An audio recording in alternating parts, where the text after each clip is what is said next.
Hi, welcome back.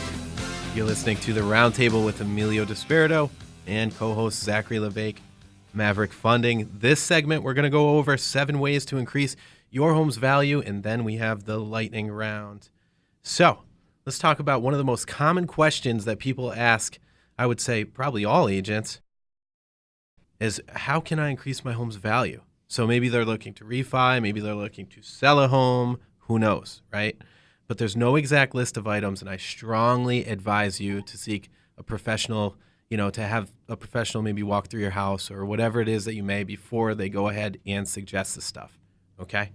So keep in mind, guys, first impressions are everything. Curb appeal is essential, and I'm sure that our interior designer, who's still here with us in the studios, Kendra, I'm sure you would totally agree. Sure. I mean, first impression is everything. Not just with real estate, with everything. Definitely. And, you can paint rooms and you can manicure your lawn and whatnot, but that does not increase your home's value. So there's so many people that tell me like, hey, Emilio, I painted all the rooms in my house, and that's great because it shows better and you might get an offer faster, but it does not, by maintaining your property, it does not increase your home's value. So here are a few things that will give you a better return on investment. Replace the garage door. If you have an old rickety garage door banged up, you might want to go ahead and replace that because the cost of doing that is anywhere from $650 to $3,000, but it's such a huge part of your house, and your house will look differently, okay?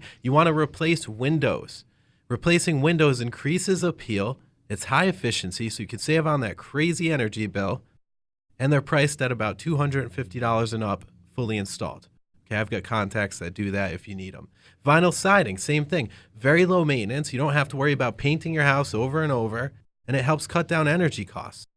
How about the steel entry door? People are coming in. It's the first thing that they see. Have a nice steel entry door. It's energy efficient. It makes for a great first impression. Comes in a variety of colors, and the cool thing is you can paint this if you want. And you could always install or refurbish a wood deck. It's going to increase your usable space outside. Everybody loves to be outside here in New England in the lovely spring. Unless it's 12 degrees like it has been. Well, if you skate or snowboard, like my girlfriend and I do, in the rain the other day, that was crazy. Let me guess, you're a skier. I am a skier. I knew it. What do you mean? Well, I grew up skiing. I snowboard now, but us congratulations. snowboarders can differentiate by look. Congratulations for taking up the whole mountain. Don't get in my way. All right, so back to the wood deck, it could cost you anywhere from $20 to $30 per square foot, right? Or if you have one that's already existing, but there's some rotted wood in there, you can always replace that, or you could put Trex decking on, or you could just restain it if it's okay. That makes a huge difference. And number 6, basement or attic alteration. You wouldn't believe how much people love that extra room in the attic or the basement. You could have a playroom, you could have an office, a rec room, and it increases your livable square feet, right? So it's not so good for the tax assessor, but it's great if you're thinking about possibly selling. Kendra, I see you want to say something. Yeah, actually in your list, which is a great list. Thank you. Just to remind people, don't forget about your kitchen and baths because those can be deal breakers. That was next. Of course. So you're in your game. I learned from the best. So back to the kitchen. So install granite countertops. You don't have to do this, by the way. It's just a suggestion. There's a lot of homes I go into, and if they're looking to sell and if they're very, price sensitive where they have to be, I may not have them, we're not going to always suggest this, okay? So, we actually got to cut this segment short because the most important round of the show, the lightning round, is now. You sound confident, Emilio. Yeah. Oh, thanks. You just know that you must have definitely given me some now, really... Is that perspiration nervousness, or do you just normally sweat on air? Thanks, Zach. That's fine. I've got some questions here that are ready for you, too. And I can't wait. Yeah. Let's do this. All right. So you want to just start off by explaining the round? All right, Emilio. So just to explain the lightning round again to listeners, in case you didn't listen last week, which we would be very upset with you if this was your first time. The lightning round is a weekly contest, Emilio versus Zach. We got to get more efficient with that, Mike. Oh, poor Mike. Post-production. I can close that in. All right. So So we're doing a weekly contest where we test each other's knowledge in our respective fields. I ask Emilio mortgage questions. He asks me real estate questions. So if we get a couple wrong, don't judge us too much because it's opposite fields, but we're just trying to educate each other on the fields, and also hopefully the listeners get some education out of it and have fun, because that's what this show's all about, right? Definitely is. So why don't we start? I'll ask you the easy question, Zach. All right. In Rhode Island, do you need a real estate license to sell real estate? To sell real estate. To sell real estate. I would say yes, unless you're trying to sell your own house. Well, that is true to a point, but then that's correct, Mike. No, it's not. What do you mean? It's if you work for a property management company or if you work for a company, you're allowed to sell their real estate as well. Okay. So you're going to give me a... Is that... I don't know. Mike, what do you think? You think we should mark that? It's what I said wasn't false. But it's half right, Listen, Zach. And if I went out there... we have to start a precedent. When we disagree, Mike is God. Oh, come on. That's because I bagged you on the Emilio thing.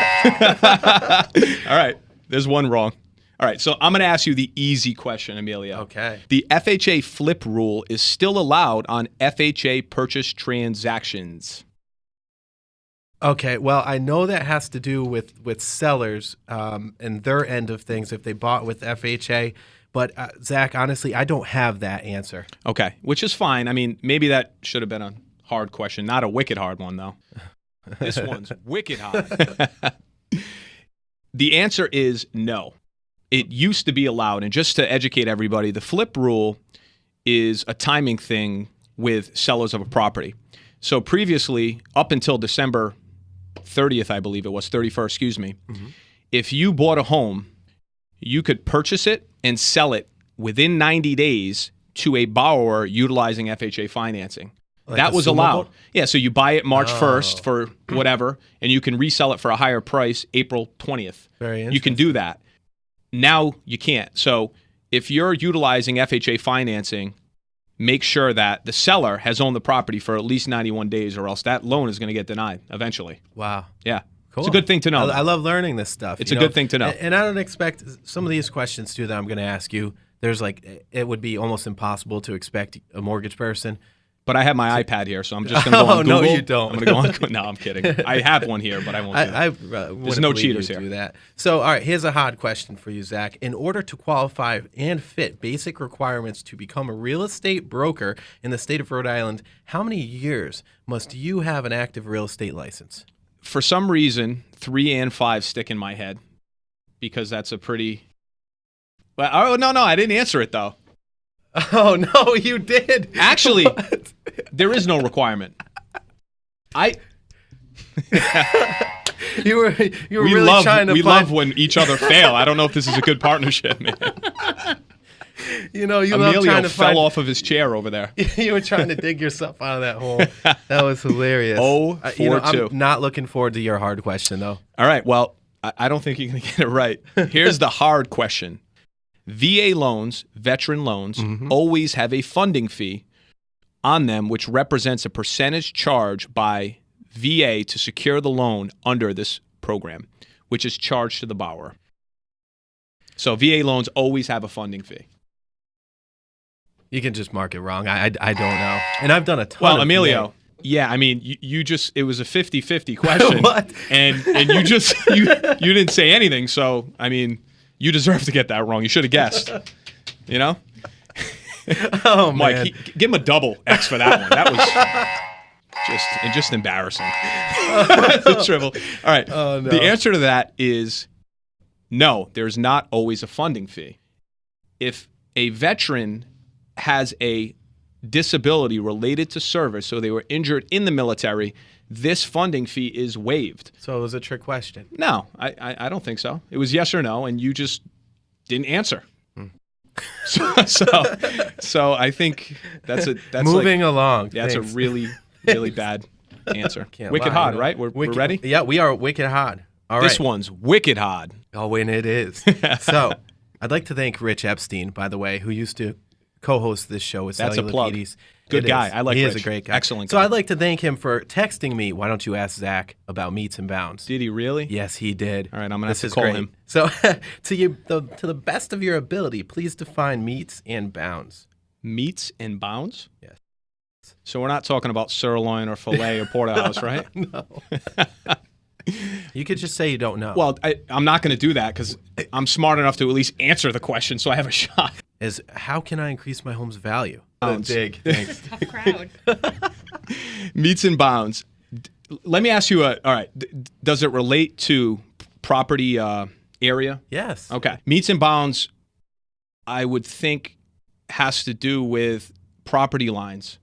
Okay, go on. And that's not good enough? No. I mean, I thought, okay. Meats and Bounds would have to do with property lines and exactly where property lines end and begin to another property, right? So the borders of a property, the point that your property. Zach, you know what? You're really not that far off. I'm gonna be a nice guy because I like you, and I'm gonna give it to you. No, you knew Mike was going to give it to me. That's why. Let me just explain what this is for our listeners real quick. It's a system or method of describing land or real estate. The term meets refers to a boundary defined by the measurement of each straight run, specifically by the distance between the terminal points and an orientation or direction. A direction may be a simple compass bearing or a precise orientation determined by accurate survey methods. That almost put You me should to have had sleep, that. Emilio. I know, I gotta me be too. honest. And bounds, I the gotta term wake up. bounds refers to the more general boundary description, such as along a certain watercourse or stone wall, an adjoining public way, or an existing building. Okay. Come on, give it. What's your last one? Let's see it. All right, this one's wicked hard. This one's wicked hard. Wow, that voice. Who is that guy? There are 2 government loans, Emilio, that have programs where you do not have to actually verify income. What types of loans are they, and what are they called? Is this the trick question? It is not. Because no doc loans, and this is not my answer. I didn't say no doc. All right, so I just said that you don't have to verify the income. okay, all right. Well, then I would have to say VA is one. Correct, but that's half of the question, Mike. So can we give him a? Okay, all right. All right, quick. And USDA. Oh no! You were close. I can't even give you a half. I can't even do it. Well, VA is right. FHA, actually. No. Yes. You don't have to verify income for FHA. On a specific loan, not on a purchase, okay? The FHA loan is called a streamline. It is a refinance of an existing FHA loan. So because income was verified before, as long as a verified payment history is clean and the mortgage isn't late, they don't have to re-verify it. The other for VA is called a IRL, an interest rate reduction loan, it's the same as an FHA streamline in that there's no appraisal required and they don't actually verify the income of the veteran. They just verify that they are actively employed. So you hear the no income thing and people get freaked out. Yep. There's a reason for it. And because they qualified before and have been on time with a lower mortgage payment, they're not going to have another problem making that payment. Zach, we're almost out of time. Why don't you tell them about the restaurant of the restaurant that we're going to feature, and it looks like it's 3-1 after 2 weeks. So I'm on the way to being treated for dinner. And I'm going to just go out on a limb and pick it now because I feel really confident that I'm going to win this. So we have the restaurant of the month of the round table is 10 Prime Steak and Sushi on Pine Street. Oh, nice. Great sushi, great steak, great drinks, great service. So unless you make up a lot of ground over the next 2 weeks. I was thinking maybe McDonald's or no. something healthy. We could go eat martinis a salad. and sushi. Martinis and sushi. It'll be a fun time. Okay. All right. Thank you so much for tuning in. It's been an awesome show. Special thank you to Kendra Chatterley with Rise Interiors, Zach LeVake with Maverick Funding, and a very special thanks to Michael King of Burrville. He contacted me after my first show, and I really appreciate hearing feedback. So anytime you have anything you'd like to share with us, please contact us. Please tune in next week. We have some really great guests coming on the show, and we look forward to being here each and every Sunday, 10 a.m., News Radio 920, The Roundtable. Thank you.